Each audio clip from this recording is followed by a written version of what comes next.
ٹھیک ہے، ہم ایک ہی تو چیز مشترک ہے میری اور عیسائی کی. ویسے عموماً تینوں ہی قومیں آتی ہیں ذہن میں کہ مثلاً ویسے دنیا کے سارے مسلمانوں کو سوائے آپ کے جب دجال کا لفظ سنا رہا تھا یہودی ذہن میں آتے ہیں. ٹھیک ہے، یہ اچھی بات ہے کہ آپ کو عیسائی آتے ہیں، کیونکہ میں ادھر ہی لے کے آنا چاہ رہا تھا. کیونکہ یہ آیت جب سٹارٹ ہوتی ہے نا تو ایک سیکنڈ میں سب سے پہلے عیسائیت کا نقشہ کھینچا جاتا ہے. ٹھیک ہے، آپ نے وہ آیت کھولنی ہے، وہاں تک میں آپ کو پہلی آیت، سمپل پہلی آیت کھولیں سورہ کہف کی. اب مسئلہ یہ کہ ایک اور حدیث ہے جو میں یہاں پہ آپ کو سنا دوں، سب کو آپ کو پتہ ہونا چاہیے کہ نبی اسلام نے ارشاد فرمایا کہ میرا رب ایک آنکھ والا نہیں ہے. ٹھیک ہے، دجال کے کیس کے اوپر نبی اسلام نے ارشاد فرمایا، کیونکہ یہ حدیث ہمارے پاس ہے، اس سے صاف سمجھ آ رہا ہے کہ اس نے ربوبیت کا دعویٰ کر دینا ہے. ٹھیک ہے، کہ کسی ایک موقع پہ وہ ایسی حرکت کرے گا کہ ربوبیت کا دعویٰ کرے. تو یہودیوں کا تو ہمیں پتہ ہے کہ یہودی توحید پرست ہیں، یہودی ایک اللہ کو ماننے والے ہیں. یہودیوں کے یہاں تو یہ والا معاملہ نہیں ہے کہ اللہ بچے پیدا کرتا ہے اور اس کا ایک بچہ دنیا میں آئے گا. یہ عیسائیت کا معاملہ ہے، یہودی نہیں مانتے. ٹھیک ہے، تھے بھی تو اب نہیں مانتے. یہودی آگے جا کے مانیں گے، نہیں مانیں گے، مگر ابھی نہیں مانتے. اور لگ نہیں رہا جس طریقے کی وہ ٹیچنگ کر رہے ہیں کہ وہ آگے جا کے بھی اس طرح کا کوئی کام کریں گے، کیونکہ ان کی ترایت ابھی کی جو ہے وہ بالکل اس کے خلاف ہے کہ ہم اس طرح کا شرک کریں کہ اللہ کے یہاں کوئی بچے کی جو ہے نا نامینیشن کر دیں کہ ایک بندہ اللہ کا بچہ ہے، ایک بندے کا نامینیٹ. یہ عیسائیت نے کیا، خالی یہ یہودیت نے نہیں کیا. تو پہلی آیت تو یہودیوں کی طرف نہیں لگ رہی، اس کے بعد والی آیت پہ یہودیوں کی طرف نہیں لگ رہی. کیا ہے پہلی آیت؟ پاک ہے وہ ذات الحمدللہ الذی انزل علی عبدہ. جی اردو میں بتائیں. تمام تعریفیں علی عبدہ، یہ اردو میں سوری. جی تمام تعریفیں اس اللہ کے لیے ہیں جس نے اپنے بندے پر کتاب نازل فرمائی جی، اور اس میں کوئی ٹیڑھ نہیں رکھی. لوگوں کی مصلحتوں کو قائم رکھنے والی نہایت معتدل کتاب، تاکہ اللہ کی طرف سے سخت عذاب سے ڈرائے اور اچھے اعمال کرنے والے مومنوں کو خوشخبری دے کہ ان کے لیے اچھا ثواب ہے، جس میں ہمیشہ رہیں گے، اور ان لوگوں کو ڈرائے جو کہتے ہیں اللہ نے اپنا کوئی بچہ بنایا ہے. ٹھیک ہے. اچھا، یہ ترجمہ جس بھی بھائی صاحب کا ہے نا، آپ اپنا وہ مترجم بدلیں تاکہ، کیونکہ یہ بریکٹس میں جو کافی کچھ چیزیں انہوں نے بریکٹس میں لکھی ہیں، تو اس سے نا آپ کو ذرا جلدی اور کنڈینس میسج ملے گا. بہرحال جو لوگ کہتے ہیں کہ اللہ نے اپنا بچہ بنایا، کوئی بچہ بنایا ہے، ٹھیک ہے، تو کون لوگ کہیں گے اس وقت اللہ نے اپنا بچہ بنایا؟ سوچیں ذرا، سمجھ لیں ہم آخری دور میں چل رہے ہیں. عیسائی بھی زندہ ہیں، یہودی بھی ہیں، مسلمان بھی ہیں، باقی کے مذاہب بھی ہیں. ٹھیک ہے، جیسے ابھی ہیں. تو اس وقت یہ والا پہلی 10 آیات کی جو حدیث ہے، یہ سورہ کہف شروع ہو رہی ہے، یہ کس کے اوپر ضرب ہے؟ عیسائیوں پہ. جی ہاں، عیسائیت پہ ضرب ہے، مگر یہودی ویٹ کر رہے ہیں اس کا. اس کا مطلب ہے، صاف ظاہر ہے کہ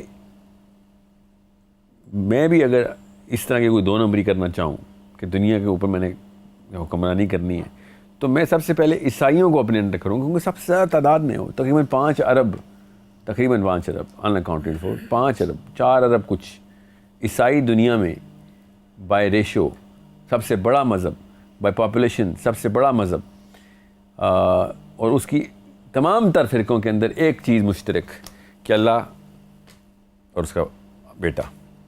ٹھیک ہے، تو یہ معاملہ وہ ہے کہ جس سے صاف سمجھ آتی ہے کہ دجال نے آتے ہی ربوبیت کا دعویٰ نہیں کرنا، نہ ہی یہودیوں کو اپنی سائڈ پہ کرنا ہے.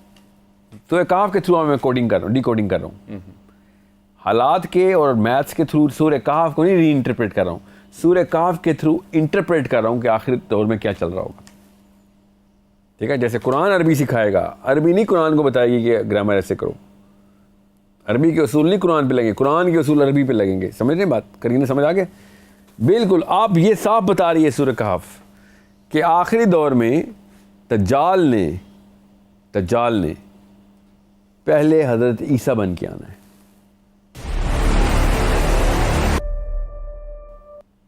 سورہ کہف بتا رہی ہے، کیونکہ یہ آیت یہودیوں کے اوپر لگتی نہیں ہے، اس کا چلاک ہی نہیں ہے.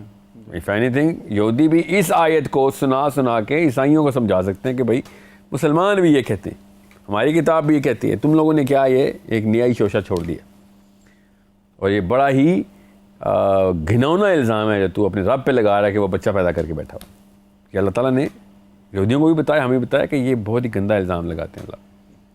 ٹھیک ہے, تو اب آتے ہیں اس حدیث کی طرف جو میں آپ کو سناتا ہوں, غور سے سمجھیں. حدیث نبی علیہ السلام نے شاہ فرمایا کہ میں نے دیکھا کعبے میں, ٹھیک ہے, ایک خواب ہے کہ عیسیٰ ابن مریم, غور سے سمجھیں, عیسیٰ ابن مریم کچھ لوگوں کا سہارا لے کے کندھوں پہ ہاتھ رکھ کے کعبے کا طواف کر رہے ہیں. بال ان کے گیلے ہیں اور پانی ٹپک رہا ہے. ٹھیک ہے, اور وہ کعبے کا طواف کر رہے ہیں. نبی صلی اللہ علیہ وسلم نے شاہ فرمایا کہ میں نے ان کے بالکل پیچھے دیکھا تو دجال خود بالکل اسی طریقے سے لوگوں کا سہارا لے کے عیسیٰ ابن مریم کے پیچھے پیچھے کعبے کا طواف کر رہا ہے. ٹھیک ہے, اب دجال تو مکہ مدینہ میں انٹر نہیں ہو سکتا نا, تو خواب کو اس طریقے سے نہیں لیں گے ہم. خواب کو کیسے لیں گے کہ نبی اسلام ہمیں پوری امت کو بتا رہے ہیں کہ یہ میمیکری کرے گا, یہ احاطہ کر رہا ہے, سیکھ رہا ہے کہ عیسیٰ ابن مریم کس طرح کے ہیں, کیا پہنتے ہیں, کیا مطلب. خواب میں یہ بتایا جا رہا ہے کہ ان کی کاپی کرے گا ہی کرے گا. کیوں؟ کیونکہ اس کو وہ میتھس چاہیے, وہ حساب کتاب پورا کر رہا ہے کہ سب سے زیادہ لوگ تو عیسیٰ ابن مریم کو فالو کرنے والے ہیں. میں اگر مسلمانوں کو دھوکہ دینے کے لیے مسلمانوں کے بیس میں آ جاؤں اور قرآن سکھانا شروع کر دوں تو کیا ہو جائے گا, 1.5 ارب بندہ آ جائے گا. مگر یہ لوگ تو ویٹ ہی نہیں کر رہے. یہ لوگ ویٹ کر رہے ہیں اصلی عیسیٰ ابن مریم کا. مثلا ہماری بات کر رہا ہوں, یہ لوگ تو اللہ کے بچے کا ویٹ نہیں کر رہے. اور اگر ایک بندے نے عیسیٰ ابن مریم بن کے آنا ہے, ٹھیک ہے, تو مسلمانوں کو کنونس کرنے کے لیے اس کو کیا کرنا پڑے گا؟ میں اگر جھوٹا بندہ ہوں, انکار کرنا پڑے گا. حضرت عیسیٰ اللہ کے بیٹے ہیں, اس بات کا انکار کرنا پڑے گا. جی, سب سے پہلے انکار کرنا پڑے گا کہ میں اللہ تعالیٰ کے یہاں کوئی اس طرح کا کام, یہ الزام لگانا بند کرو, اللہ کا کوئی بیٹا نہیں ہے.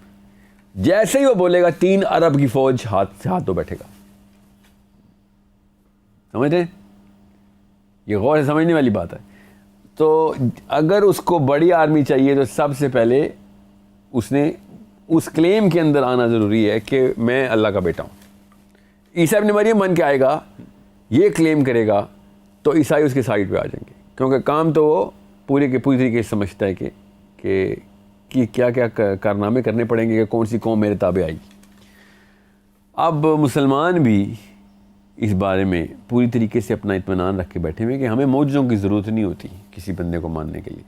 ہمارا اپنا نبی, معجزوں کے بغیر ہم نبی کے اوپر ایمان لائے ہوئے محمد مصطفیٰ صلی اللہ علیہ وسلم پہ.